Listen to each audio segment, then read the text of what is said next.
عمل تقوى الله عز وجل في السر والعلانية كونه أقول لترتا قرل الله كنه يقول له ودرنا باستعمال الورع في مطعمه وفرطوكو قول لترغو رينا لك نعمة مكو كو نعمتكم tawata o subay ko nyaamata wadi non dum don ko yoore dum do yuno den nane so anti subali ko nyaamata ko don o faggitoto ko harmi o nyaama e dum o borno e dum o wala e dum o wadi rapiji din fo dewede ngay ko don natorta yonon Allah subhanahu wa ta'ala la yaqbalu illa tayyiba yom meden jettasi wana ko laabi ko wa mashrabihi e ka njaram makko wa malbasihi e ka bornateri makko wa maksabihi e ka faggitorde makko ta fo ko laabi ta fo e mudum himo reeni kadi ko gerata ton ko huwata ko wa yakunu basiran bi zamanihi ta mo andi kadi zamanu go wone mungu andugol zamanu wone mungu wara ha goddo faama ko honno wurita fecca enen do hande pelleti de ngandi zamanu go wonde ngam mungu no hulbini ko zamanuji beddinori do ayey goddo hino programme no jibe nder seconde adna fo kadi anda bawo do seeda ayey no goddo si Allah wadi ko yer karti yo ko ma ko do lunko kono hande e kadi ko buri hawnade ko andum be anda fo wowla ya tawata kon do woni faana innude yo mojjintin ko boni kon ko burde wonde ajhalun nas duwanobe dejjude hokkata wonta fus kambe woni hande jogade haala kan inna ko men woni mojjintinde hakkunde dewle yimbe hakkunde be ngureji hakkunde fi programme ji diina fi hajju tawa ko jahil bi ummi ayni woni wowde ko ne feccude ko sa andi on zamanu wonda arema to kisan watana yili ko huwata ko watana yili wata feggo barka feggida o fiini fo jibo ne neddo alqur'ana ko ni du'a wo mono basiran bi zamanihi wa fasadi ahli e bongol yimbe zamanu go woni be o andano hombe woni gollidude sida andi goddo arema to Allah on no yari ton ka sida andi kari jogi haqqila la ayam kila dabidam ara ko hebuda wo ko an sabimbin si goddo hande yiido jogi gawgal tay haqqilde no sotti en fo en batta ko dum wadi sida andi haray hande kada waaway reenade fa huwa kanko de yahdaru mo rento do yimbe zamanu makko ala dinihi do dina makko wotana yiri ko garata kon fitabe bonna mo dina makko ka muqbilan ala sha'ni o fewte kadi fiake makko ko wadimo ko dum mapinimo neddo alquran o ko ni do awode muqbilan ala sha'ni hande jogiibe be wonbe be e windande en mansurati ji ko fewdi est ce que be ko woni sha'nu buy jokki ta goddo do himo e leydi makko ko woni e leydi himbe ko woni wowlude kanko mo yejjiti haqqeji do do wadde din ko haqqeji do hobbe go yebi tun o wolta fi mo hada lam yuqbil ala sha'nihi na ko wadimo kon o jokki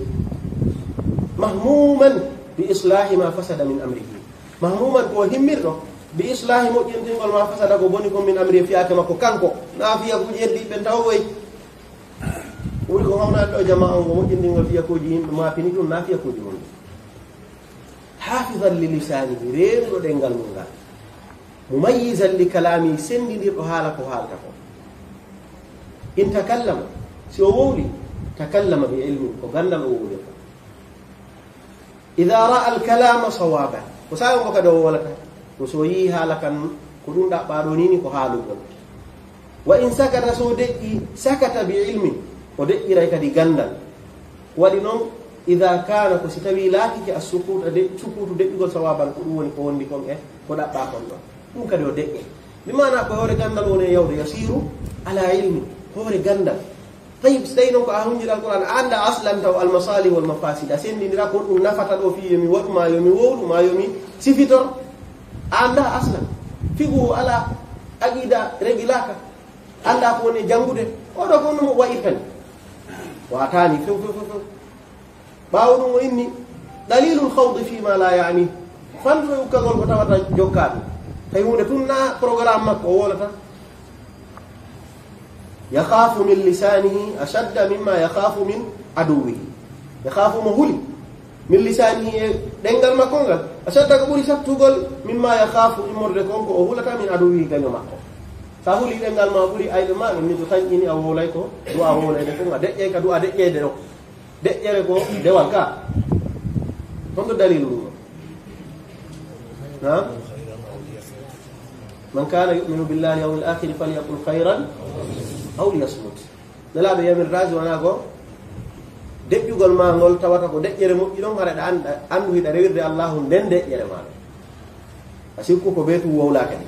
hunde je ko deƴƴugol ngol moƴƴi e alhaaliji ɗum yahbisu lisanahu o ɗeɗihimo dumba ɗengal makko ngal ka habsihi li aduwi wono so tawi gaño heɓike duwaɗo dumbeede no o dummirta mono liyamana sharrahu fi yo hoolo bone ɗengal ngal wa su'a aqibatihi e bone wattane ɗengal ngal ko ngal woolay ɗo wondeje hannde ɗum waɗoya probléme ji ha tawata sikkama hewtoyayɗo dalilu dahiki fanɗuɗo jalugol fima yadhaku fihi nnas ko yimɓe ɓen jalata ko buy hande téléphone mum ɗum jalnay ɗum ha waalo seɗaɗa ta ko neɗɗo kuyɗo woni ndaar kanko ɗum ɗon jalnatama mo andi ko wona ɗon kon la yukaddimu shay'an ɓen wonɗa e jalande ɗo woɓɓe maɓɓe atay ko dina woni jalkitude woɓɓe maɓɓe ko neediji mon ɗi woni e bonnude ko ɗoyi laarita ɗum ha tawa la tashuru bi alkhayri wala alchar a tiino sellidirɗol ko moƴƴi ko boni iden o wattana yiiɗi ɓay ɗum andi ko fasadu zaman na ko ɓe jaliwoɓe o jalata woni goɗɗi gonno ɓe jalayɗi ta kanko himo maafi mo faala wullude tanaka ɓe woni ko nge wullu o wi no jeeya noon ko sabimbinnata hatta o jala ko li suui aqibati dahiki bone sabu bonugol wattane jaleede neɗɗanke ɗuuɗugol jalugol ngol yorinay ɓernde neɗɗanke o joni hannde ko ɗum ɗon yimɓe ɓe waɗi mecce mum ɗen hirfatuhum idhaku nnas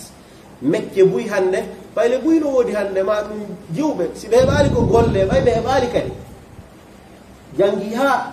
lanni heɓaali postum ha yewgo to heɓaali kadi yawde yangoyo wakkilo mo e udditude safahat ko Facebook ma ɗum hurma wiyete koyete kon hannde onno de munashitun annashituna fil mawaqi ko français on no ɓe innata blog wonaka golle ɗen no waɗi ɓe addanayi ɓe joddi hal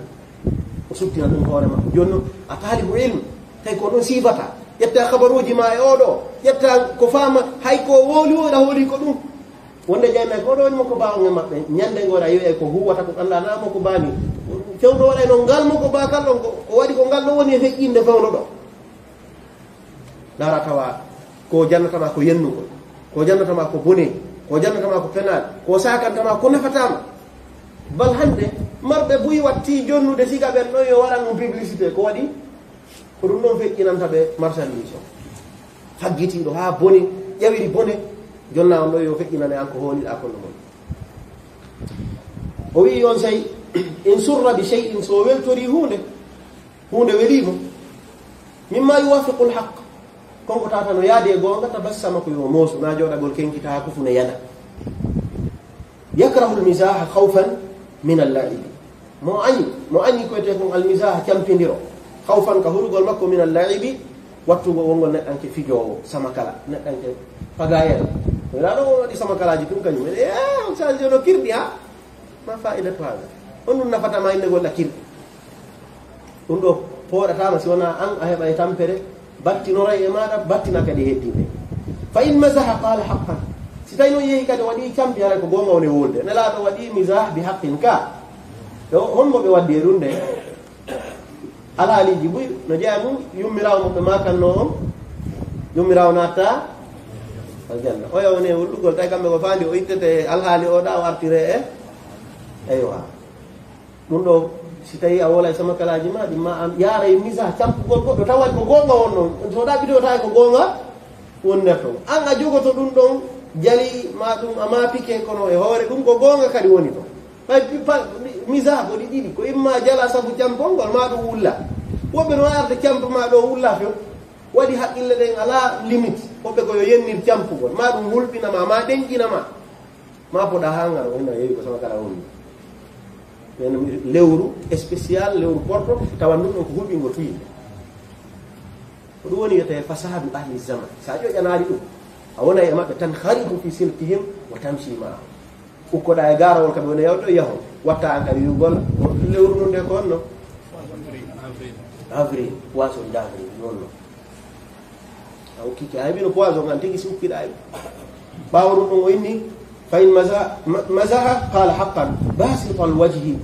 fertiɗo yeeso na noon ka wollen ɗo ko yiwa mo ñirɓinani yimɓe la jalangol yimɓe mosangol siɗɗo muɗum nde gonɗum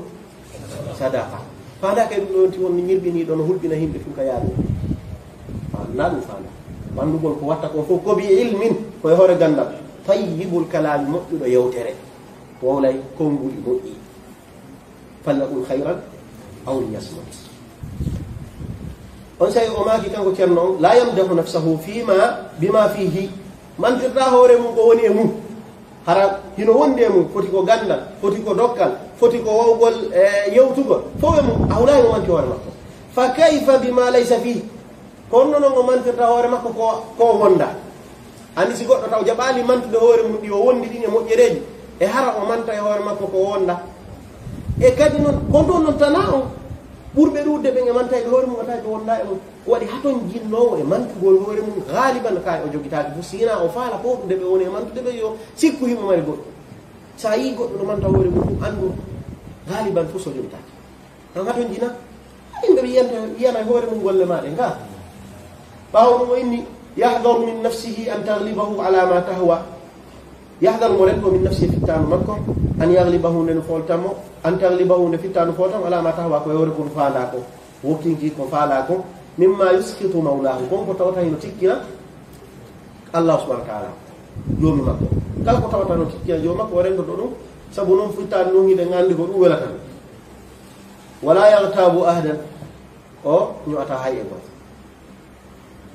nde gandi ñowgol kon nelaɗo waɗanen tarif on nde wowlugol e siɗɗo maɗa ko woni gon e makko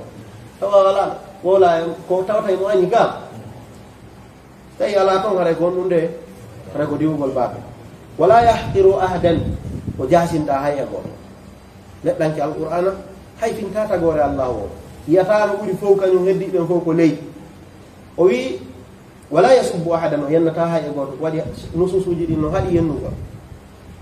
sibabul muslimi fusuqun wa qitaluhu kufrun say goɗɗo no yenna andu a fotti e fasiki almuminu la yasubbu wala yasum ko ɓuri hulɓinade ko si tawi ko enen yuɓɓen ko tullaɓe ilmi ɓuuri wawde joni yennude yenna ha tawa susta hittade o innama kadi ko fi wallugol gonga o wonno kayfa tajalu alghayata yani alwasilata tubarriru laka alghaya laawol ngol rewɗagol ko ngol ɗon an ɓay ɗum ɗamari ko faanata hay ɗum yuɗaɗa wannude diina kala ka rewɗa nder ɗon anda hoori no dagi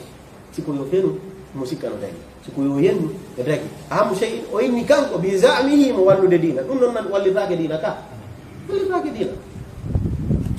ɓaawo ɗum ceerno maaki wala yasmatu bi musibatin o jaltitirta masibo si yani goɗɗo heeɓi tana kaye mo yurmani mo mapani on ti wala yabghi ala ahadin o bewata hay e goto jaggitata hay e goto wala yahsuduhu o konnotako kadi hay e goto wala yusibu dhanna bi ahadin illa biman yastahiq o bonata jikɗuma fandunde mana o sikkata goɗɗo sikke bonde si wona handuɗo e sikkede ko boni ko sa'i hombono handete sikkede ko boni ko sa'i goto ko nde neɗɗanke feññini bone woni mudahirun lil ma'siya ma ɗum li suu'i ɗo non arata wiyegol suu'u dhanni o ta sikku suu'u dhanni ko ya ndaro subuha on kum fanɗu ɗum e goɗɗo wiya ɗon o laaɓa nan sikki o laaɓa ɗo ɗum taw hewtaki taw suu'u dhanni mo woni e yewtude fiɗum suu'u dhanni dagotoɗo on ko tuma goɗɗo yiruɗen mo bonnere feeñude on say noon se waɗimo suu'u dhanni ɗo himo feññinde bonnere nden en hewto e ɗum yeeso ɗo hande kadi jaza lana dhalika li annahu yastahiqu an yusa'a bihi dhann kono goɗɗo ni no maniɗa yiɗi goɗɗo ɗo alhaali mo sikkuɗa a anda hay wonal muta haqqiq alhaali mum sikkamo sikke bonɗe ɗum ɗon dagota o wi on sey yahsudu bi ilmin ko wiyete kon ghibta faandaɗo wona hasad al ghibtatu ɗe andi ko nawlugol kono neɗɗanke on kanko bimana o nawliray honɗum e hoore gandal ko sayon bo goɗɗo de nawlata hadith on no jolnani en al ghibtatu on ko façon ji ɗiɗi ka rajulun atahu llahu ilman ma atahu llahu malan ka oya ko gandal o jannay ngal o rewiray ngal allah ma alqur'ana o rewiray ɗum allahu yiya ɗum faaleɗa heɓude sika ko heɓi kon ɗum ɗo no dagi hay si ɗum wiyama hasada la hasada illa fitnatayn fil haqiqa ko nawlugol ɗo wona konnagol ko gelike ɓaawo ɗum ɗon koyo taw ko neɗɗanke marɗo okkowo yi'a ko woni wadde kon faaleɗa wadde siga ɗum ɗo a faala siga ɗum wiyete ribta ko ɗum waɗi hawni ɗo la yahsudu bi ilmin ɓaawɗo ɗo jadde no woodi nomi konnorto goɗɗo konnaago nguya shar'an daganolan ɗum ko bi ilmin ajeeji la yasma waɗi hasad wonaɓe wolede on ka boni to on ɗon ko zawalum ni am wonɗa e ɗaɓɓude ko yo nema mo wonɗa e konnade on iw few ma ɗum imma yo iw ahamnu cheyin o iwa imma an henduɗamo ma ɗum o yarano o yaari o ɗum ɗo dagoto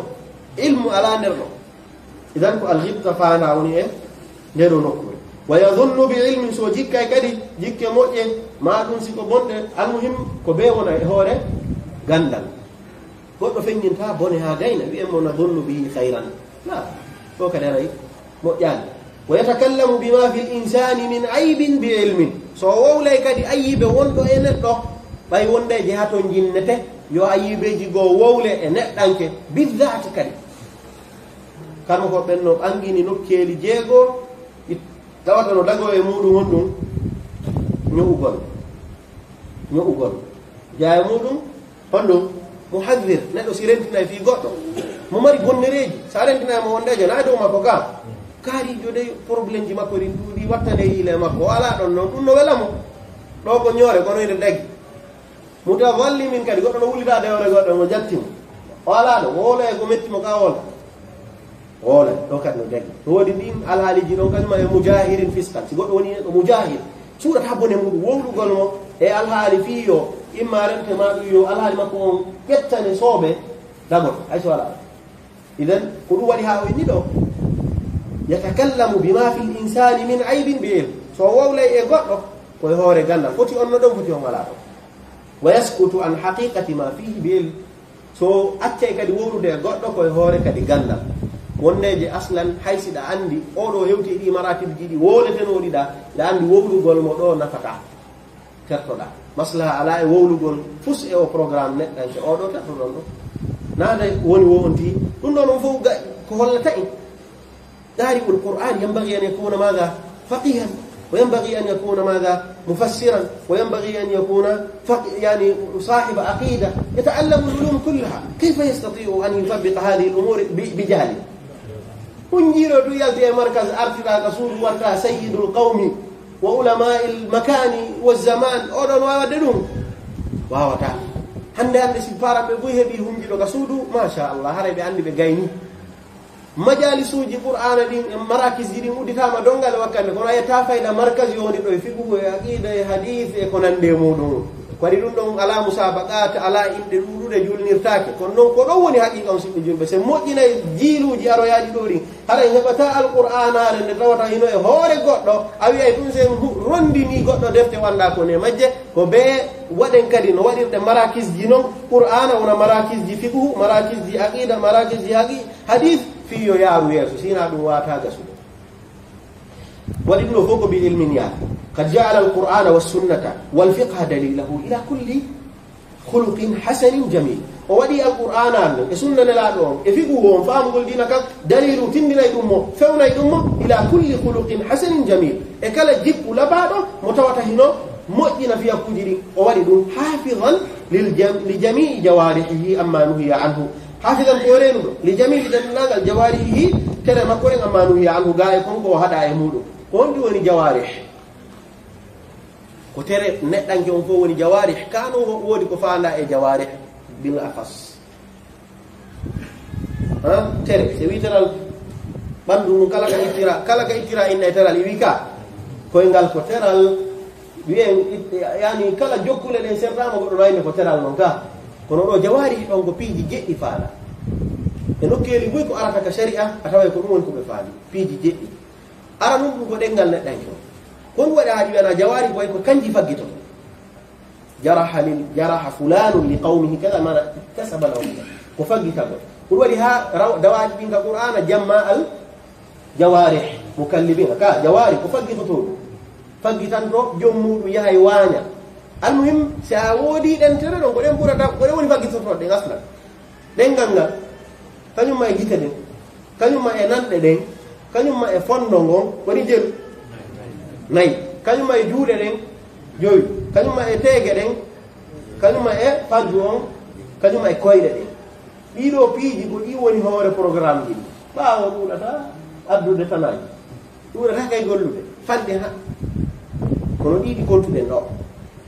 ɗi kadi fof majji ko ɓurete waɗede takide muɗum karmo goɓɓen ɓe attora hifdul lisani reenugol ɗengal ko wowlata ko no wowlirta noon ko ɓe wowlata ɓen ko himmuɗum moƴƴa dendanagal ɓaawo janti ɓaawo gaafi ɗengal ngal piiji buy ko ngal gollata nelaɗo maki almuslimu man salima almuslimuna min lisanihi wa yadihi lisan ɓuuɗi ha ko ngal gollata ɓaawo ɗum ɓe maki in masha bi ilmi si tawi mo yaade a yi e ndaara tawa yaadu ɗum koye hoore gandal to jeeya yaadu gandal yaadugol yacco na neɗɗanke newɗo fi fokkitay ɗo haɗo e yeto ɗaya karan na ko ne wonde ko fi sagataɓe wowɓe yaaduɓe na neɗɗanke mo wawata wattano yiide ɗo tawi noon mbi miɗa anndi o woɓɓe siko fokkitiɗo ɗo eɗa ko ɗo ɓe wata na ɗum wonde wonde fi mum neɗɗanke o ñentira on mo nelaɗo sallllahu alih w sallam sifa maɓɓe ono janoto ɓe yawde a sikkay ko dugu kakke ko ɓe yaaji taalibo en kadi so sutti yawde yacco o nafitoray ka reenugol waɓatuji makko ɗi oɗo waɗi si imamu suyuti mo mari gimɗi ɗi yoygi e goɗɗo goo mi tañƴini ko wowli fi piiji tati o inni himo yamirma yaccagol e nokkeli tati jeeya muɗum fil akli kañumma e fil mashi wa fil kitabati piiji tati eto ha wawa yaccade e majji ñamgol tinna gayna arna siɗa wonde woɓɓe dey ɗawgol ɓe aɗo wonde si a ñamude ɗo naya joɗo bonna kanji maɗi fof ɗamari wolla ɓaawo ɗum yawgol yaccade wondañi si darsuno wadde sa yawa fi won siɗa janggande cheikh al usaymi en harata dawraji maɓɓe sa wata windude ara woni kolmaɗo jooɗi ko muhadara onɗa heɗitade aray kamɓe koɓe windi o haqiqatan kala koɓe wolta ka muhadarata e fayda no hato jinni windede hato jinni a yawo fi ko nde a joɗɗa e woɓɓe ɓe winda ɓennama kon nde woli a tawanga ejjitino ko woli e ko hokkiti wole kanko o windi haɗo ɗum ɗum wondejo acci goho no jeeya muɗum wal mashi e ka yawugol yaadu ka bonu tañji maɗin ka yaadu maɗa yaara kara han sagata dolluɗo ñeega ɗo ara koyta no laara piyo e sera ɗo nani remirta waɓutuji maɗi ɗum ɗo fof ko faanda e muɗum gonɗum ko hifdul waqti fima yanfa konko nafata ko onno noon bonnirte waɓutuji ɗin fima la tana jalo ɓaawo ɗum ceerno maaki wa in qaada bi ilmin simo jooɗaade o jooɗora e gandal immorde adkar ji waɗeteeɗi e muɗum yejtahidu himo wakkilo li yaslama koɗo wonnen ka li yaslama annasu min lisani wakkilo to embere wakkilare makko nen fof yo yimɓe ɓen hisumo ɗengal ngal wa yadihi e junngo makko ngon ayi ɗum ɗo woni hadith ka ɗiɗi o wolta ɗo fof hayso addaɗi adillaji mum fi wata deftere nden juutu anndu ina maraniji adillaji ولا يجهل يعني يجتهد ليسلم الناس من لسانه ولا يجهل ومجتا وإن جهل عليه حلما haysi goɗɗo majji e dow makko boni ke e makko waɗimo piihum ko majjuɗo wadda kanko o muññotomo goɗɗo si yenni kanko o yennata sa yalti ka laawol ɗo goɗo andata sendidirgol maratibji yimɓe ɓe goɗɗo waɗama mal conduite o yennama wadda ɗon kadi ko andata ɗum homɓe maɓɓe ɓuri marde neeɓi ko si tawi o yayni yaafo watti ɗon kadi hara o heeɓi on ɗum itada alayhi thumma afa anhu thumma aslaha ka ɓuri janngude e moyatana ɗum ɗo foora woni ɗi gandal o wi wala yadlimu o tooñata jaggitata e goɗɗo wa in zulima afa so tooñama kadi o yaafoto na ko jahilijo on innata kon ala la yajhal ahadun alayna fa najhala fawqa jahli jahilina to goɗɗo ƴettude ha bonoya to goɗɗo majjoyande sina ɗum waɗa e ɓuri ko jahiliya ɗo holli si goɗɗo jogui o jikkuɗo howa yani yaktadi biman bil jahilin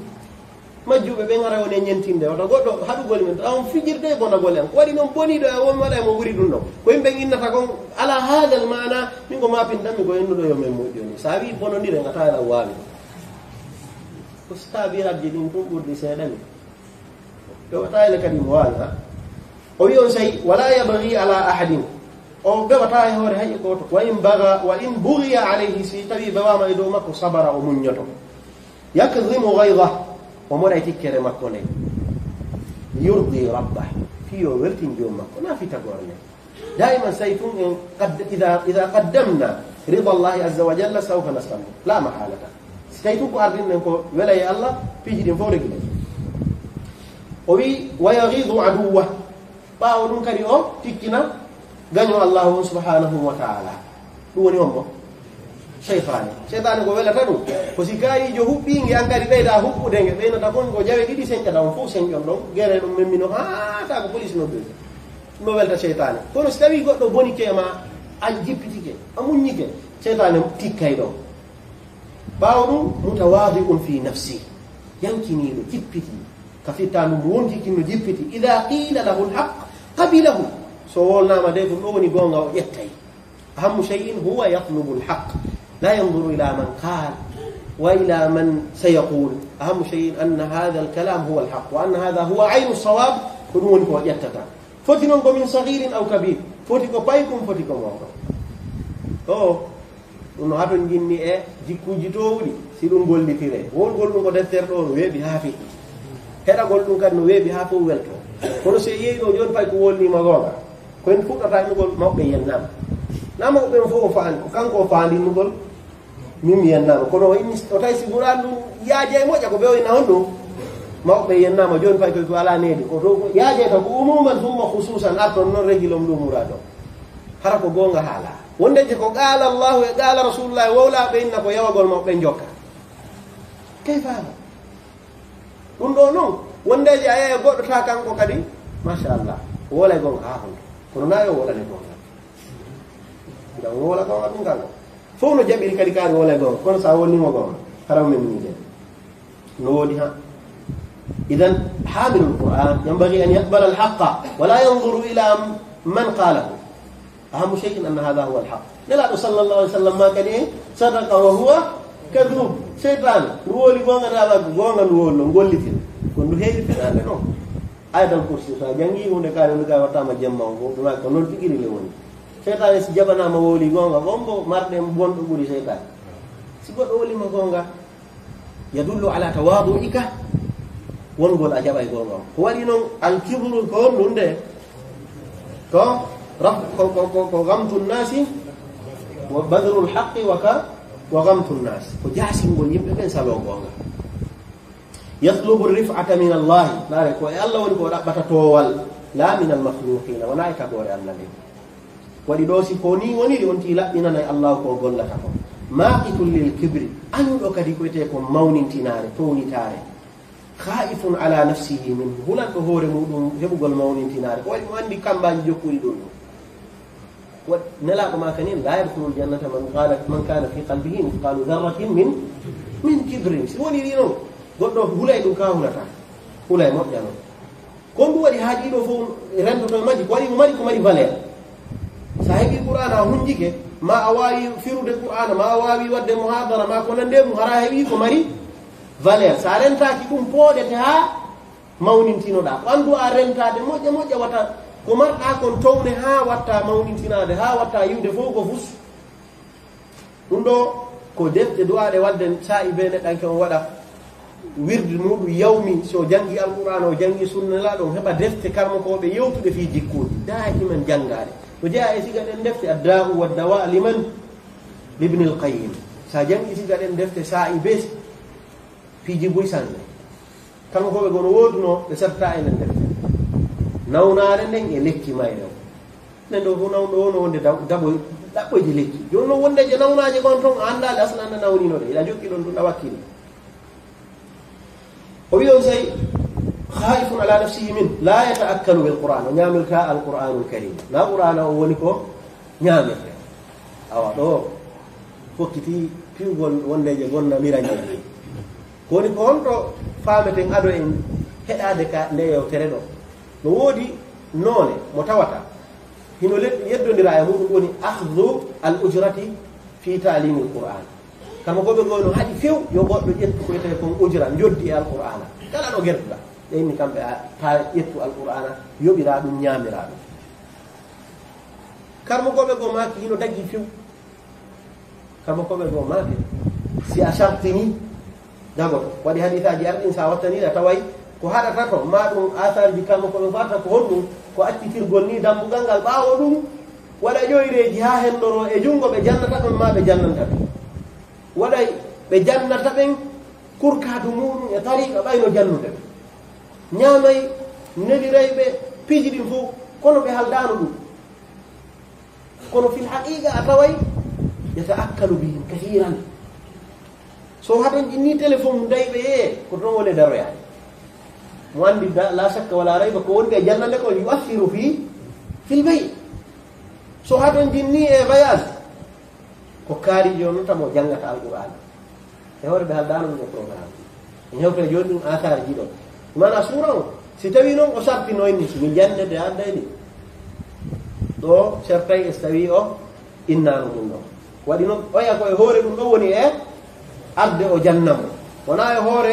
ko majjanan kono na majjanan on gerike ga haray ɗum ɗo wattana yiɗi kono noon no woɗi yuɓe man an mutlaqan no jeeya muɗum karma goɓe goo e hanafiya harbi kono kamɓe wattataju ɓe tawi si wiyama hande qur'ana yoɓintake hay few e zaman uji ɗin no woni yaarude no accata heɓude jannoɓe no wona noddirede ni fi ɗaɓɓugol feere en tawi janngoɓe alqur'ana ɓe ngala heɓudeygol ñaam jannoɓe ala heɓude ko gandi qur'ana accitete ga ɗon hara hande kadi si ɗum sartinama walla ɓe waɗi kamɓe tettaraju ɗo on yo yoɓe fi yo janngugol heɓa kama koɓe no jeeya dillaji ko ɓe innata dagorta ko yo goɗɗo ñaamira ɗon no yoɓin e alqur'ana ɓe inna e jannugol alqur'ana ko dewal waɗɗingal en jannugol nde kadi joni noon si hunde woni waɗɗinde dagota ko yo nde yoɓine dagota ko yomi yoɓin on ɗo fi waɗugol ko waɗɗi e hoore komi duwano ɗon waɗande ko waɗɗilal ɗo honno mi yoɓinirta ɗum ɗo ɗum waɗɗilal asla nden fuɗɗoren ɗon taw o inni la yataakkalu bilqur'an wona alqur'ana lewni ko ñaamata wala yuhibbu an tuqda lahu bihi lhawaij o yiɗa kadi yo sabu alqur'ana fiyakuji makko e haajuji makko woni ko huntira ko waɗi noon yatlubu alhawaij min allah ko allah subahana taala woni ko nde jannganano bila ka fuɗɗode haa ka fewndi ɗon idan haaju makko ala ko goɗɗo innata ma ɗum ɗaɓɓirgol yo nde huntire sabu ɗum ɗon fiyakuji makko ko haton jini ko wala yuhibbu wala yas'a bihi ila abna'i lmuluk na qur'ana woni ko yarirta ka ɓiɓɓe laamu ngu manam maɓɓe laamateri aduna ɓe laara tawa ko woni e janngirde emo anndi so hewti e martabaji goo e janngugol e waawugol no gasa kanko jannata e lanɗo o ma ɗum jannata ɓiɓɓe lanɗo o ma ɗum ko kanko julnata laamu ngu ta ko ɗum woni faandunde nde ko ɗum woni e dogande o inni ɗo oɗo neɗɗo alqur'ana wa'atani wala yujalisu bihi al-aghniya liyukrimuh o jooɗota ɗum jooma jawdi en fiyo ɓe teddimotaa ko fiyo alqur'ana ɓaamo mari alqur'ana hada jaa ilayna hafidun li kitabillah fala budda an nukrimahu tawa si wiyama ɗo ko ɓe ala feere tun jooɗori ɗon ɗuurata yaarude ɗon haaju makko ala e maɓɓe kono noon so tawi ko jooma jawdi en ɗon no annda ɗon ɗum heɓototo ɗo noon o yaayi gandi wondema on alhaali mo woni yewtude ɗo wona alhaali nafowo janngowo alqur'ana ka siko fi allah wonano e janngede ɗiɗo fof iwayno nder ɗon wala o wi on sey in kasiba annasu min addunia alkathira bila fiqhin wala basira in kasiba si tawi faggitiki annasu yimɓe ɓe min addunia e aduna alkathira ko ɗuuɗi jawle ɗuuɗuɗe no faggito tumo ɓe no wakkili no heɓira ka heɓiri o bila fiqhin ko alda o e faamu wonde jam si tawi tun masailji goo yaltinama e noneji ngeygugoo yaltindo ɗi on ara heewi golle piiji buy jokkaymo masailji jokkay ɗum ha ko waɗi noon on ɗon noone no wowa heɓirede moƴƴa noon aari e inni figu wonde komi faami kon ɗum ɗo yahata on fise hay ɓe annda no figu ɓe heɓa e figu min on de komi faami kon ɗum ɗo bonanan ɓay kon o annda hay hunde figu kam kono ɓay tuma ndi on suura ɗon feeñi nde ñande o sella nde ñande on o innete himo faami komi faami kon de ɗum ɗo he o sa ɗo de ɓe wooli hande kono ɗum ɗo min kon faami kon en laalayi ɗum ɗo kon ɗum o faamu no asla idan si yimɓe ɓe woni no ɗaɓɓirde fi bila fiqhin ko alda wo e faam wala basiratin ko alda e gandal kasiba kanko o faggitoto huwa kanko kasiba huwa o faggitoto kanko alqalila seeɗani bi fiqhin wa ilmin wondude e fiqhu e gandal ɗum ɗo no dagi o ƴetta yeɗɗum ko harmino toon o accita ɗum ɗon illa bisa nnasu lina alfakhira so yimɓe ɓen fof ɓornike ɗaatuɗi farnorɗi pasinde ñane si ɓe waɗi ɗum labisa huwa min alhalal laare yewtere nde ɗo wattanayi ay ko inni ɗo labisa huwa o ɓornoto kanko min al halali ma yasturu awrata ko dagi tawata suuɗa e mo awra o andi ɗo hina coñcol ngol to ngol tata ko faaki woni probléme o koko ngol heeɓi ɗon eno ngol heɓori noon madama ngol heɓoyike tawata kaka dagi hara en laala ono si ngol tawi ko ngal yaltirta ngol siga ngol si heɓoto ko ɓeerewe ka harmi kanko o wakkiloto suuɗude awra makko on fi o heɓu ko dagi o hendo o sooda ɗin coñci ɗon haray wondeje wona yen ƴettu ɗum ɗo ne ɗaɓɓi ene mene haaldino woɓɓe goo he ko ñani tum ɓe ɓornoto ko dagi ɓe ittiɗi ɓe ɓorniɗi na ella wala tansa nasibaka min addunia ahammu cheyin yo taw ko wonɗa e ƴettude ɗon wonɗa e ƴettirde ɗon hino ko dagi ɗum waɗi ha kanko tigoyni labisa huwa minal halali dammu on ko yiltitan ɗo kaka harmi ɗo en faami aywa hino dagi hino moƴƴi noon kadi hino moƴƴi se wowli ɗo wona wiyen innu wonde makko koyen faano ɗo kadi en ittintina e coñcol farningol daiman e farnon ɗum tullaɓe ilmi ma ulama daiman la karma ko ɓen innayi attakassufu ɗum woni ɗaɓɓugol wondeje ekkito sattede suttina hoore muɗum wondeje muran mum heɓaki nomi faalirano kono mi muññoto suttingol hoore mum no moƴƴi wondeje yoora on ti jaɓa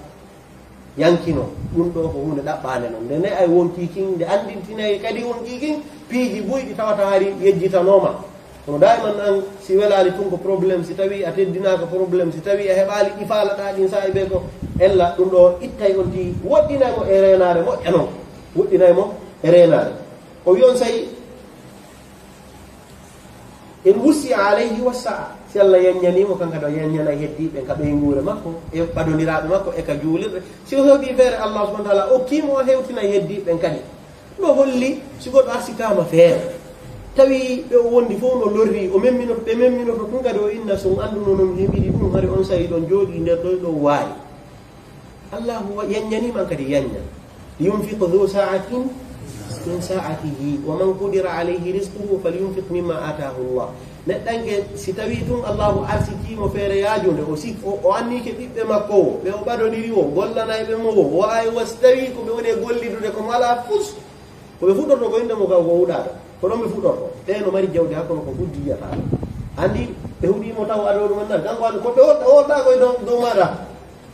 kono ko ɗi ɓe wondi ɗin metti ɓe ha feƴƴiti hewtuɗon ɗo ko waɗi a waɗali ko du'a kon in wussia laka fa wassi si a yajinanama an kadi yeññam ɓe wonɗa ɓen anda ko Allah subahana taala arsikuma ɗum na doole maɗa na wongol dawgol maɗa ɓuyno wowde dawde kono ɗum heɓaki dey harayna ɗum a heɓa ŋiñore ka tagore nden a heewa ŋiñore ka taguɓe ɓen kadi ɗum watta ha woɓɓe go ɓiɓɓe muɗum wona mubtar wujjugol ɓe ha yona yaha fusɓe heɓata ko wiyete kon wa'aywa ɓiɗɗo marɗo no fowtortoɗum ɗum wonti anday mo ala e marɗo wawata yaadude ɗi fof majji ɓiɗɗo mo ala e ɓiɗɗo e marɗo si ɓe fotti tum ɓe tawi ɓe fof ko ɓe gootum ɓiɗɗo marɗo on heeɓi tana ɗum on ti anday ɓe woni e gollidude ɓen mo woni e gollire no eno wondi ɓe wondi ɓe gon ɗum handi e muɗum sa daari ka fiqhu wondeje fi hajju ɓe woolay ɓe inna ko wiyete kon azadu war rahila ka si ɓe hewti ka zade e rahila ko wondeje ɓe ittintina woɓɓe goo masalan kaarijo ko wowi voyagirde wo ko avion si tawi ko avion fof dari e nden hitande ɗon kono bateau no wawi hewtoyde kono bateau on no neewi o wawata siga ɗum o wowta siga ɗum aada tan oɗo wiyetake no waɗɗimo ɗon hay so tawi a bateau walla hewtuga ko dargol on ɗum alhaali makko o wowta on alhaali o wawatamo kadi aada tan kon ɗum waɗi ha saria on daari ɗum ɗo ko andugol kaarijo kaw fewni ɗon ko ɓe o gollidiri reeni en faami feƴƴenno si tawi o wi o yeññanama yo yeññan heddiɓe wa in umsika alayhi amsaka si tawi le o haɗama heɓugol moƴƴa ɗum woni jaganama ala e heɓade fewno ɗon moƴƴa kan kadi amsaka o jogito angal yeññugol jawle jonna so o wii o luutidira e goto no wolirɗen ɗani so luutidiri ɗo tun ko ɓen kako mo yawi asiya mum o wojjayi ko ɓe o wonaka o alhaali mo woni on daiman yaqna'u bil qalili fa yakfih o yondinoray seeɗani ɗum ɗo yonamo kadi wa yahdara min nafsihi yahdara ala nafsihi min addunia ma yutgih o rento e o aduna ɗo e dow fittandu makko ɗum kala ko tawata bewnaymo kala ko tawi so mo andi so hewti o marhala ɗo foti ko marugol foti ko gollodiral ɗum ɗo waɗay ha o bewa o rento hara ukaki ɗum yatatabba ɗum ɗon no jeeya e ko wallata jangowo ma ɗum janguɗo ɗum ɗo moƴƴugol ɓadodiraɓe makko ɓe e moƴƴugol kawtalɓe makko ɓen eɓe o gollidata ɓen si tawi talibu ilm jarriborama kotiraɓe ma ɗum miññiraɓe ma wiyen umuman ɓadoniraɓe tawata la yatakallamuna an ililmi wala an iddini bal hammuhum daiman hal banayta kasran hal ishtarayta sayyara ama ra'ayta ma fa'alahu zumala'uk oɗo talibu yara wi ana tuma talibujo heɓi siɓɓe wiya wi ɗum a jooɗi hani a darnani moye janngu kon hani a soodani oto goreɓe ma fof darni kon to acci ko yimɓe ɓe innata kon ta immu ko gore ma moori o ha ɗorato wondeji a ƴaɓɓay amsal fi qabilatika mise ɗe tata ɗe nafete ka gurdam ma si a tawi talibajo ɗimmojo maɗa ko ɗaɓɓere jokki o soodimoto ɗe janngude defte kono soodirtamoto ɗe janngude defte o wiɗon mo heeɓi galle ala e ɗaɓɓude ka galle heɓoroyto ɓe mum ñoɗa si ɓe naati ka wonkima ha a uttike laawol ngol ko ɗon nano toon a ñawlike a heddini a jatti yimɓe a watti ukkade e gollodire bonɗe ha ɓe yimɓe ɓen foyna ha awa joni ɗe janngoɓe meɗe yiwde piije ɗum ko pooɗa e ɓe ɓen he ukkuma onti wondeje ɓe haala e famigueɗa a nanani a rena ko fewni waɗa hoorema janngowo karmo ko ɓe goyano janngugol ɓe waɗane rasa'il ji ɗum woni letterji ka ɓe nguureji maɓɓe ɓe udditataɗi ha ɓe gayna janngude e inni karmo kojo ko iwi e leydi o yehi e nder misra janngugol duuɓi tuuɗuɗi ko woni kon fof misra wala uddude rasa'il ji arɗi ɗin ka makko fii tu wata o heɓu ko sowoni on uddito e goɗɗi tawi siɓɓe makko buymayi enen gonno tawirta kala habar yaltituɗo hiɗa joguitima kala no heɓorto e ukkima e muɗum on di ɓe ɗum ko on sey yana e masakilji ɗi tawata weltinta hay e goto nanugol janggana kujono e muɗum maɗum karmo kojo o wi yattabi'u wajibati alqur'ani wassunna o jogitoto waɗɗiɗi qur'ana e sunna ɗin yakulu ta'ama bi ilmin o ñamete on gandal wa yashrabu bi ilmin o yarira gandal wa yalbasu bi ilmin o ɓornoro gandal wa yanamu bi ilmin o ɗanoro gandal wa yujami'u ahlahu bi ilm o yottoro ɓe nguure nden kadi ɓe nguure makko nden wondude e gandal wa yashabu l-ikhwana bi ilmin o wondindino siɓɓe makko ɓen ma wondiɓe o wondude e gandal yazuruhum bi ilmin o juuroroɓe gandal wa yasta'dinu alayhim bi ilmin o ɗumino foti ko yawgol ka ma ka iwgol wondude e gandal yujawiru jarahu bi ilmin o kawtida e kawtaljo makko on wondude e gandal ɗum fof ko gandal o gollirta ɗumennita ida stata'ta alla taf'ala shay'an illa bi atharin fa fa'al tawi a wawi wadde tata wurnama fof iɗa mari ka ittuɗa e to ha waɗa ɗum wa yulzimu nafsahu birra walidayhi o eto ha o waɗɗina wonki makko kin ɗoftagol ɗum ɗiggal ngol mawɓe makko ɓen fa yahfidu lahuma janaha on sey o jippinanamo o jippinana ɓe o lesɗinɗinana ɓe gabitanji makko woni o yankinanoɓe wa yahfidu li sawtihima sawta o jippina o wowlina ɗoy woni ka hito makko simo wolande mawɓe makko ɓen woni o jippina o lesɗinɗina hito makko ngon wonande hito maɓɓe ngon sino yewtidede sendiɗira ko baaba en e ɓiɗɗo mum ma biro mum e ɓiɗɗo mum woni yewtude kono ɓiɗɗo no wawi no towi hito ɓuuri mawɓe mum ɓen kanko woni zeeri ko ɓuri kon woɓɓe goo si addi mawɓe muɗum ka galle muɗum fewno ɗo ittiɓe ka fulawaji addi ka ce'e mawɓen heɓa kote kon ɓittede e soñdia siga mum tawata heɓata woɓɓe maɓɓe accelan ka fulawa toon min e mawɓe taɓe famin kinno to woni fii tum wata ɓe ɓitto ko yimɓe ɓe wondi toon ɓe faala ton bo ko añi wondugol e ɓiɓɓe mum kono ko ɓe yi kon e ɓiɓɓe makko ɓe kañum ma e ɓe nguureji wonɗi ɗin takko maɓɓe yawre e ko nandi e muɗum tawi o watno ɓe yewama sabu ma bila wonɗa fay ko ha hewti ka qur'ana wi ɗon fa in mada qada rabbuka alla ta'budu illa iyyahu ha o wi en si goɗɗo e maɓɓe mawni ka maɗa ga fala taqul lahuma uffin wala tanharum hewti an kadi ko dankoɗa ɓe si hewti ɗon eto ha tahfidu lahuma sawtak wona ɓuttu ɓernde maɓɓe ɗum woni jannguɗo alqur'ana ko ni du'a wowde wa yabdulu lahuma malahu o jonna ɓe jawdi ko o mari kon wa yanzuru ilayhima o ndaarira ɓe bi ayni lwaqari warrahma ndaarira ɓe gite teddungal mon ko baako simo ndaarde ɗo anda ko mawɓe makko woni ndaaruɓe e yurmede kadi wahfid lahuma janaha dhulli min arrahmati yad'u lahuma bilbaqa'i o toranoɓe juutugol ngurdam ɗum ɗo sirti e ɗe fayde wonɗe inde yo allahu yo ndefiyere maawi ɗum ɗon ka hayde buy hannde ka saare ɗo bongol needi ko ɓe wonni kon waɗino haa ɓe faalama moɓɓe maawi bal woɓɓe maɓɓe dogay fiyoɓe maawi ka وليس إسلام إني من استعجل للشيء قبل أوانه عوقب بحرمانه سيقول بيتي قاما ودم متواما ورقل هذا هبا يجود مكو كنوندي هبا تاكو ودي ودوغانكو وفالا هنداري كو هيوتنا لكم تيمنا وسيلة كو يونابو بي foti o nabi foti o yeli yawgol mabbe on don serti e yo Allahu junnani mawbe ambe balde wadi juutugol mawbe ben ko hondu sabu ya nato hondu aljanna ko aljanna jado woni sengoley koyede mawbe mabe a hebay mo harano newi ha sa wakkilike kono sonti renda ko non kadi woni tanaawo o wi on sey yad'u lahuma bil baqa wa yashkuru lahuma 'inda al kibari wa andi tanabe o jarnabe sibe nawyi la yabjaru bihima wa habatabe ko be gosi mawbe mun nawni e do mudo Allahu musta'an wadi ha fikraji ari tawata porto jetta e mawdo mudum ya haljuno ya uttina kali si urnama yimbe ben ne akadina hay jumbe go watta ida bude kanji ka mawbe ne oye yono ne o don anda fi on mawdo si o tuni ni ko fandi o akramakumullah ko piyete wo payku kambe be teddinno fewdo hewtuno alhaali ko laɓɓinte ɗon kanko kamɓe hewti on alhaal ɗon ko yoɓe piyete o naɓi ɓe no waɗi kanji ka porto moƴƴin ton hannde fof si ɓe yaltini haqiqa wonɗum ton gata heɓoɓe maɓɓe piyano maaro ko waɗi arɗo ayni ɓe owa haji makko ala maɓɓe gonɗum wabbi buurgol o ɓe wondani e yurmeteɗo ɓe oɗo serti gol la yajjaru bihima o haɓataɓe wala yahqiruhuma o jasintaɓe kala no o yiiri ɗe kala ko ɓe tampite on ɗon mo teddini fi mawɓe in ista'ana bihi ala ta'atin a'anahuma si tawi ɓe ɗaɓɓirimo fi ballal ɗoftare o wallayɓe wa in ista'ana bihi ala ma'siyatin lam yu'inhuma si tawi noon ɓe ɗaɓɓirimo bakkatuma yeddugol Allah ɗo o wallitotako ɓe ko waɗi ɗon na haqqe maɓɓe o wi wa rafaqa bihima kono o yurmeteɓe kadi rifqa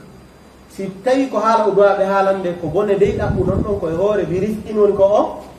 haalirta wona ɓayi haray ɗo ko bonnere kadi o yitto o wowla ko faala e hoore maɓɓe rafaqa bihima fi masiyatihi iyahuma simo yeddudeɓe kaɓe duwa yeddede ɗon kono ko e noone moƴƴo kadi o yarata ɗum andi wiwgol goɗɗo e akramakumullah wiwgol goɗɗo o feni no satti wiwgol nagonga ɗon ka kono fof e muɗum mo adda on ko wonnama ko fenade wowla ka ɗum no nagonga de kono ko fenande ɗo satta e ɓuuri sa ni nagonga de ko ɗum waɗi wondeje hiɗa yaara e konngol hara se ndaaroyi résultat on ko gooto ngolɗa konngol ngol rewe probléme on kam memminade ngol ɗo rewe probléme memmino ha fo e mulle kono kungotum fokkita ko neɗɗanke on wattanta yiri konto o rewra ka hay si a yeddayɓe kaɓe du'a yeddede ɗon ko ya waɗu ɗum e hoore hiɗa yurmaɓe hiɗa waɗirde kadi no ɗuɗɗira warrede noon naɗoni ko angal gandal ukki on e ɗum ɗon min noon mi watta siga ɗum ɗon idan ko ɗum woynen ɗo aya qur'an suratu luqman kadi ko ɗum yewti en wondema si tawi ɓe ɗaɓɓirima yeddugol fala tuti'huma wa sahibuhuma fi dunya ma'rufa o sawini yuhsinu al-adaba liyarji'a an qabihi ma arada yuhsinu moƴƴina al adaba needi liyarji'a fi kamɓe ɗiɗo yoɓe rutto an qabihi ga e ko kaani ma arada konko ɓe faali wadde kon ɓe faala ko boni o eto ha o artirira ɓe joyi o itta ɓe ɗum ɗon la yahsunu bihima fi'luhu e konko tawata moƴƴanaɓe ɗiɗo yoɓe gollu ɗum ɗum ɗon o etoto na awa mimma la yahsunu bihima fi'luhu konko tawata labanaka ɓe yoɓe waɗu o etoto ha o itta ɓe ɗum ɗon hara kono ɓuriri labirede no ɓuriri neworade ɗum gasa yara gandal ala siko ramasa tum mbarɗa harɗa softi memminoto ɗum ko guere memmin toon nden toon piiron ha yonno tawa ko almunoɗo ma wopoli wawi wonde hara jabaki ɓe wowle ha honto konngol tewa jabaki jokka haajuma ɓe ñande gore ɓe yiwe ɓe anda jako e hoore gandal wonnoɗa ko ɗum waɗi ha a wawano ɓe deññande dartade hay si a yidditake ko ɓe woni e mum ko ɓay ɗum ɗon ko honɗum ko masiya ka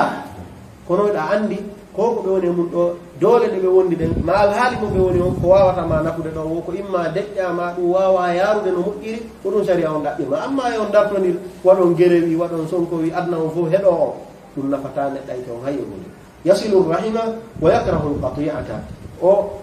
tokkay enɗam makko himo ani kadi koyete kon taƴugol enɗam man qata'ahu lam yaqta'ahu si tawi goɗɗo taƴi kemo o taƴotako mo man ata allaha fihi ata allaha fihi kala neɗɗanke taƴ boni ono yedduɗo allah e makko kanko foti ko yennore kanko yeddirta allahu e on yedduɗo allah e makko ɗon yashabu almu'minina bi ilmin o wondinoto e gomɗinɓe ɓen wondude e gandal wa yujalisuhum bi ilmin o jooɗoda e maɓɓe e gandal sahibahu man afwan wa yujalisuhum bi ilmin man sahibahu nafa'ahu kala mo o wondidi o jooɗodi o etata ha o nafamo konngol ma kuugal hasun o wi hasanul mujalasati ko o labaɗo jooɗodugal liman jalasa wonande on mo jooɗodi kala mo jooɗodi weltoday ko jooɗodanno e maɓɓe sabu nafoore ko heɓata e makko in allama gayrahu rafaqa bihi so janni kadi mo wona kanko o yurminaymo o newanomo la yu'annifu man akhta'a o felata on mo tawata woopi falji wala yukhjiluhu o hersintamo rafiqun fi umurihi newiɗo e fiyakuji mum ɗin fof daram inna allaha rafiqun yuhibbu arrifqa e kadi ma wudi arrifqu fi shay'in illa zanahu kala ka rifqu woni muradu mum en saburun ala ta'limi alkhayri ko o muññiiɗo ga e faade e jannugol moƴƴere nden ronkanta jannugol moƴƴere mi cheikh al usaymi ka haram ɓe janni haa ɓe ɗaani hay ɓe ronki hay ɓe naɗanagol koye morre la mana ɓe wi ko ton ihma faɗɗere ari fayda yehi few ɓe ari ɓe wallitiɓe haa ɓe hetti afiya ɓe innira yehi fof to ɗum ɓe fuɗɗitida fon kadi ɗiɗati ande oɗo maga yuhibbu ta'lima alkhayri ka yiɗino ɗum gandal no weli ha feƴƴiti satti ha a heeɓi a etike a yangiki ha ñande goore a wiɓete kon dakam me gandal koko waya inni en honka yimre makko al alberi o inni on ɗum falaw udukta min halwahu ta'aman la atafta atta'alluma wajtahadta satti ha e ɓi kote kon faamu dakam me ɗaɓɓugol gandal a ɓurnay ɗaɓɓugol gandal e kala biji heddi ɗum fof hay ɗum no welama ha feƴƴiti kono woniri si o heɓoyi kadi gandal o yiɗa e jannugol ɗuma yiɗa goɗɗo añi jannugol wo haray no woodi ko maapini nder ɗon ko imma gandal heɓaki ma ɗum o yiɗana yimɓe ɓe moƴƴere sabal gandal ɓe inni ko gando konno jannirta ɗum fuɗɗiɗo memminde haala woofi janngugol o innayi kanji ɗi nini weeɓa sina ɗum gandal jannugol ko hunde welde ha feƴƴiti janngugol ko hunde welde ha feƴƴiti etoɗen ha ɗum ɗo wela en enen kadi yo allah subhanahu wa taala arsigo e yiɗugol ɗum ha tawata wonay ka gurdam meɗen ya'nasu bihi almuta'allimu ittoraymo wula neɗɗanke jangowo on iltoraymo wula ko waɗi so yi'imo tun haray wula iwi wa yafrahu bihi almujalisu mo jooɗodi o weltoto kadi mujalasatuhu tufidu khayra jooɗodugol e makko kadi nafay moƴƴere naare yimɓe alqur'ana ɓe woni en sifanade ɗo ɓe si ɗum ɗo woni axe ko fewndi kon haray hani heɓaki ko ɗaɓɓa kon o wi mu'addibun liman jalasahu ko ne'owo jooɗoduɗo e makko on bi adabi alqur'ani wassunna needi alqur'ana e sunna daiman so yi ella waɗi o hollay ɗum ɗo deftere allah on yamiri ko ɗum ɗo nde haɗi in usiba bi musibatin falqur'anu wassunnatu lahu mu'addibani so heɓi masibo ɓay no ara haray ko qur'ana e sunna woni ko ne'atamo qur'ana sunna no neɗɗanke yi'ani mo mari kana fewno ɗo sikkana kanko heɓitana tellement muññare e jikku moƴƴo ko feeñidata woɓɓe ko heɓa siga on masibo ɗon adna on fof anda tanaji memmino yiyamo tawa ko o lannuɗo ɓittade sabu gandal ala sunna ala wa yabki bi ilmin so wullay tawa ko fi koye hoore gandal woni ko o wullata wa yasbiru bi ilmin o muññoro gandal wa yatatahharu bi ilmin o laɓɓintinoro kadi gandal wa yusalli bi ilmin o juulira gandal wa yuzakki o ittira zakka makko on bi ilmin gandal wa yatasaddaqu bi ilmin o naftira gandal wa yasuumu bi ilmin o hoorira gandal wa yahujju bi ilm o hajjira kadi gandal wa yujahidu bi ilmin so tawi ko jihaadi kadi o waɗira jihaadi bi hoore gandal wa yaktasibu bi ilmin o faggitoro gandal wa yunfiqu bi ilmin so nafɗay kadi koye hoore gandal wa yanbasitu fi l-umuri bi ilmin so yaññoto e fiyakuuji ɗin koye hoore gandal wa yaqbidu anha bi ilmin tawi kadi o tamayɗi o ronka wadde koye hoore gandal kala ko naati e muɗum koye hoore gandal kad addabahu l-qur'anu wassunna pellet oɗo qur'ana e sunna woni ko ne'imo yatasaffahu alqur'ana li yu'addiba bihi nafsa ko fontirta alqur'ana koyo o ne'irnde fittanu makko mum wala yarda min nafsihi o weltanorta hoore makko an yu'addi ma farada allahu alayhi bi jahlin nde o naatoto tottugol konko Allah farli e dow makko hara koye hoore majjere ndaare ko jannguɗen kon arwande lawol kamen ɗo al akhdari on woyne la yahillu lahu an ya'mala amalan hatta ya'lama hukma allahi fihi kono jahal woniri kayfa sada al jahlu fi awsafin yudrasu fihi mithla hada al kitab kono woniri tata ko majjere yaajata e ɓey nguureji e kawte tawata nde deftere no jangede yuɓe no an jogitiinde ɓen no jannude nde kono fil haqiqa fil waqi ñande o e ñande ko angal gandal jokka joni daganta ko ma neɗɗo hellifaɗo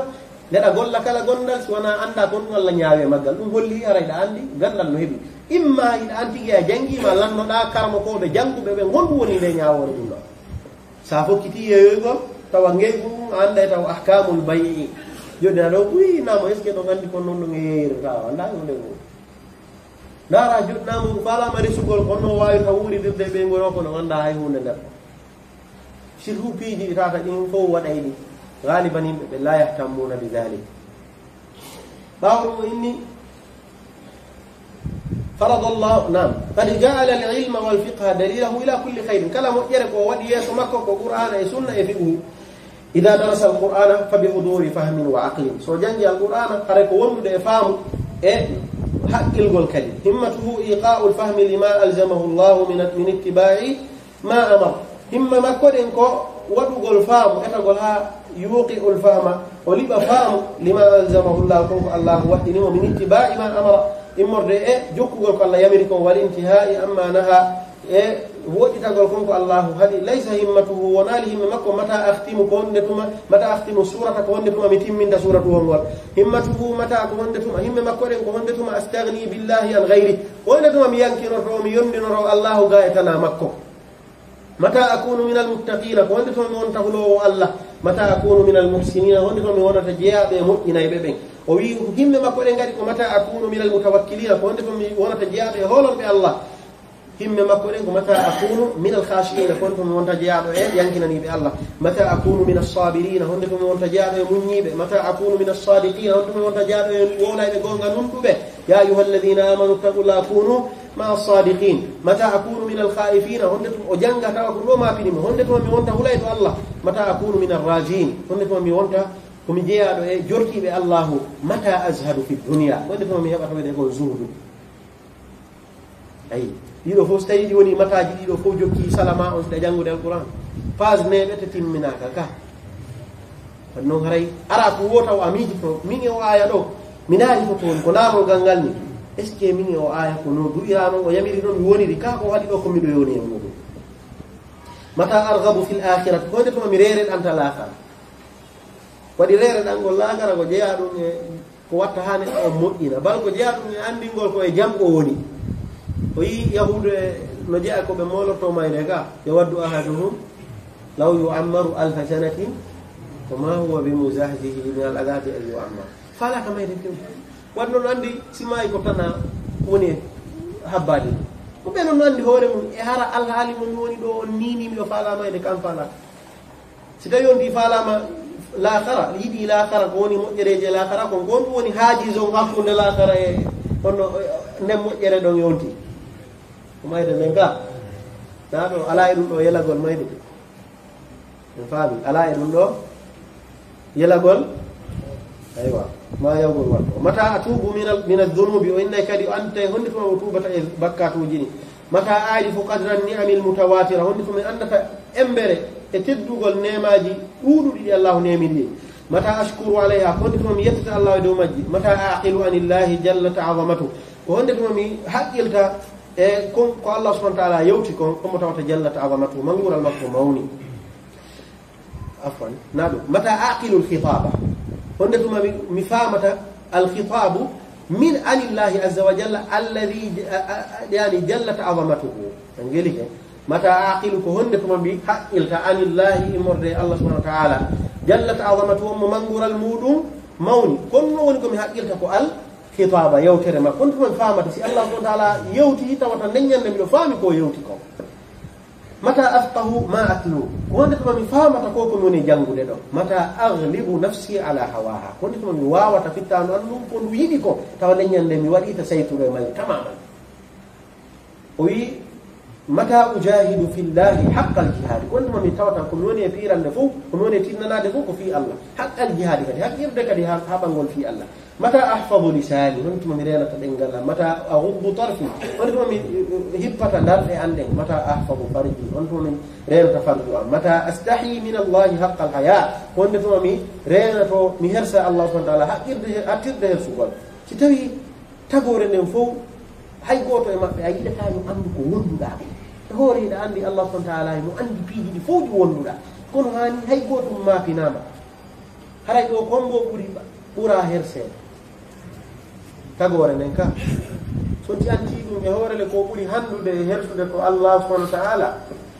farain hulbini ka wadi yawmul qiyamati no jaa yurmene jommeden ko renoyta o surrama kon fof ka riga so futti ke malanditade ko hakkunde mon ka ko hakkunde ma e makko o banni tata o landito kuma pium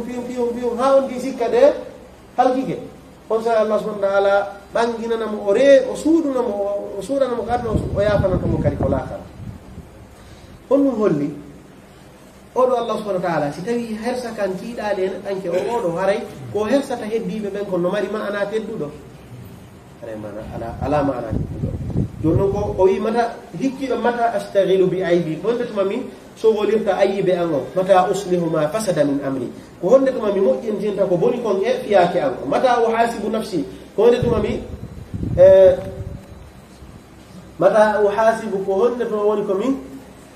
hasbata nafsi fittanu anhu mata atazawwadu li mi'adi ko honde to woni ko mi yobanto nyallal battane an on fodare ko mi foda ko woni mayde ma immuta متى أكون عن الله راضيا كنت ما توات من ولتوري الله سبحانه وتعالى ملاته ولتور الله سبحانه وتعالى متى أكون بالله واثقا كنت من مونتا أريد الله سبحانه وتعالى متى أكون بزجر القرآن متئذا كنت من مونتا نتنك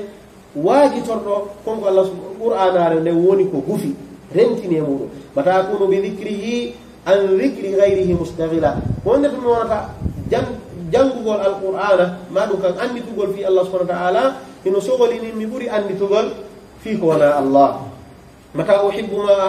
mata uhibbu wanto mi yatama ahabbakum ko Allah yidi mata ubghidu ma abghada wanto mi ayata kala ko Allah ani mata ansahu lillah wanto mata ko fi Allah mi labanta mata ukhlisu lahu amali wanto mi labbinanta Allah subhanahu wa ta'ala golle de mata uqassiru amali ko wonde to mi rabbi innata faanundeji din e dabbereji din e faaleji din dino duudi ha fecciti ko wonde to mi innata e accir mi duuti funnon do mata ataahabu li yawmi mawti ko wonde to ma woni ko mi heblanto nyallal mayde anden wa qad ghuyyiba anni ajali e horele mi suudanama lajal angal to no andi anda honde to ma mayata ga jonnon ko wonde to ma wonata den nyande do mi do hebli haysi mi mayi do mapina ko dum woni yewtere si dum do woni rini ara waltino hasbude hoore mudum ka horay hande ka don jogoto hasibu anfusakum qabla an tuhasabu ko ni on di wadata hasbore hoore woni o dabbi torta o yi mata o amiru qabri ko de to mi wurni tata woni mi darnata qabru am on woni amo ini qabru ka yaata woni to mo watta na yowgol ka to sodo ya ton leydi na ko do sim mayi mi suure de na dum fala ko golleji moƴƴi tata din non ko din tawoyta ka qabru mada ko ringo faandi e muɗum ɗo o wi mata ufakkiru fi lmawqifi wa shiddati wondema mi andita fi darorde dangal e sattugol muɗum mata ufakkiru fi khalwati maa rabbi wonde tuma mi anditata weddudugol an min e joomi an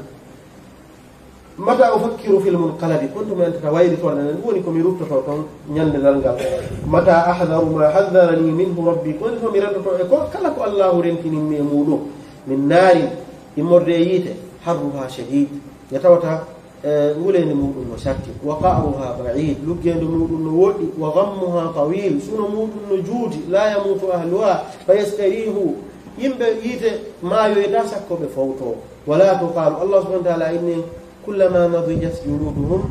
baddalnahum juludan ghayraha liyadhuqu al'adab holli sewti nubuuji yehi ha ɓanndu ndum ɓendi façon goo musetake tawa ko be kadi woni ko wattite ɓanndu goo holli o mayata iden ko honde ɗuma wonti watta ka ille mum ɗum ɗo la tuqalu asratuhum wonali ko heɓɓitete ma ɗum wurte asratuhum fergitele maɓɓe ɗe ɗum woni ɓe bonnata ñande ɗal ngal yahoye inne a artireɓe ɓe moƴƴitina wala turhamu en gaynoto ɗo oɗo ɗuma tun nani oɗo fi ta'atihi ɗo darado inchallah bindi ɗiɗi wala turhamu abratuhum gonɗi maɓɓe kadi yurmetaki goy bimana ko ɓe wullata kon ɗum yurmede allah subahana taala wonoyta ɗum ñande dal ngal hayso ɓe wulliri honɗum nde ndaare allah subahana taala ko waɗani en suura wondema si yimɓe ɓe naatoyi e yiite allahu dandu en gen wondema ɓe ɗaɓɓoye artireɓe ka kono allah subahana taala newnata ɗum ɗo fof kon ɗum hollata ko la tuqalu asratuhum wala turhamu abratuhum gonɗi maɓɓe yurmetaki on ti wullata ɗo nafata ta'amuhum zaqqum o wi ñamete maɓɓe on ko ngal ɗo leggal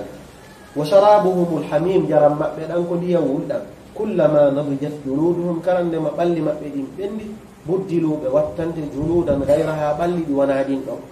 fihum ɗum liyazuqu ladaba fiyoɓe meɗu lette yiite ɗen nadimu ɓe ninsi kono noon haythu la yanfa'u nadam ko nokku ka min se nafata wa abdu ala al aydi asafan ɓe fof wa abdu ɓe ngati ala al aydi e dow juuɗe asafan ka suno ɓe nganndi si goɗɗo heɓi mapunde ma sunike ma goɗɗum laawori ɗum galiban o wiyay o waɗay ni o hayla hondu ka ko ɗum woni ɗum ɓe mana si yehi ha ɗum waɗi holli laawi kay ɗum ɗo noon kon ɓe ngatani hondu wala tabsirihim koye raɓɓin innagol maɓɓe fi ta'atillahi toftagol allahu subhanahu wa ta'ala haray mi tañƴindi o wawdana ɗo ka tawi allah tama o wi an abdu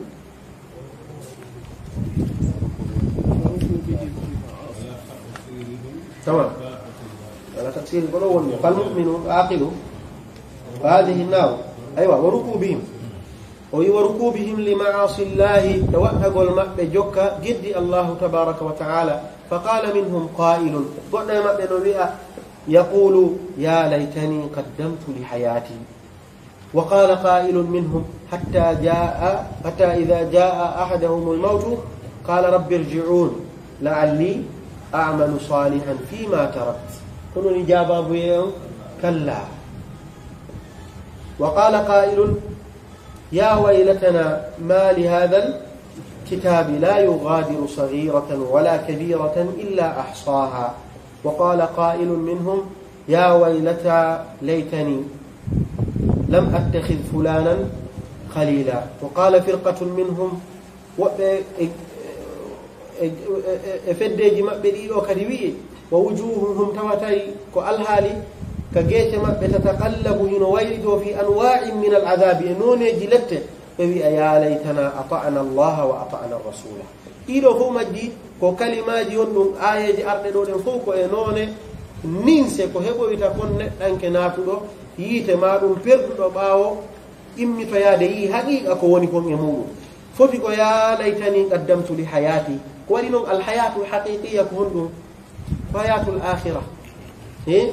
ko gurdal lakara yanke janna hani no hara o ardini no moƴƴere fiiɗan gurdal ɗon ka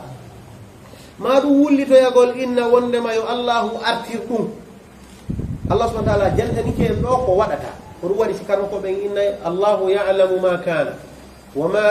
yakun wama sayakunu wama lam yakun law kana kayfa yakunu ɗum woni ya'lamu almustahilati walma'dumat الله سبحانه وتعالى هم عندي كويقول لهم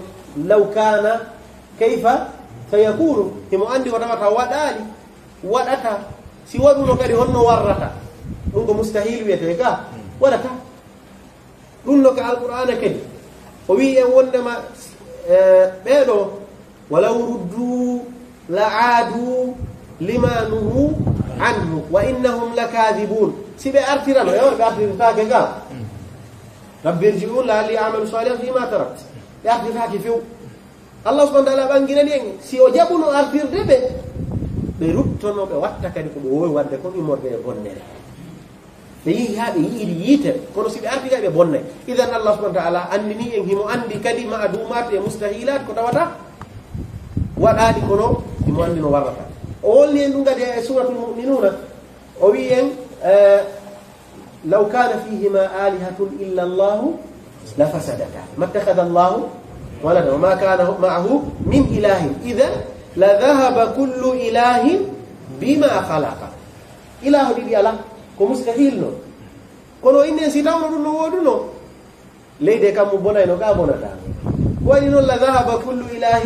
بما خلق ولا على بعضهم على بعض قدوا دي سيبي ولي سيغي دوائل دي كلا كبولي علي عندي إكي كان دفتر الله سبحانه وتعالى إذن ولي تقول له كيفيرو نفتامو حيثو أرترانو نفتامو كدي كنو عندي نهين غندل الله كو أرويتا يكون كو تواتا هاي أرويتا باو مو إني إكو كيفيرو ولي تطو إن ما لهذا الكتاب لا يغادر صغيرة ولا كبيرة إلا أحصاها كيفيرو ولي تطو سبتو قول كو هلا كون نيند hino ɓuri ko o sikkunoɗo waɗi ko defte jantantoɗe mo ko o wondi kon fof immorde e golleji tawata la yughadiru accata saghiratan wala kabira fof mo ɓawa ɗo e wiugol ya laytani lam attakhid fulanan khalilan ɗo kadi ko noone e nin se jogitagol jaatigui on ti suɓay mo jogitoto o ɗum ɗo fof e muɗum nafataka ɗo wowli ɗon ko ɗum waɗi ha o inni ɓe ninsa e ɓaawo to nokku ka ninse nafata wallahu dandu en ɗum tajo daroɗen ɗo kam subhanaka allahumma wa bihamdika ashhadu an la ilaha illa anta astaghfiruka wa atubu ilayk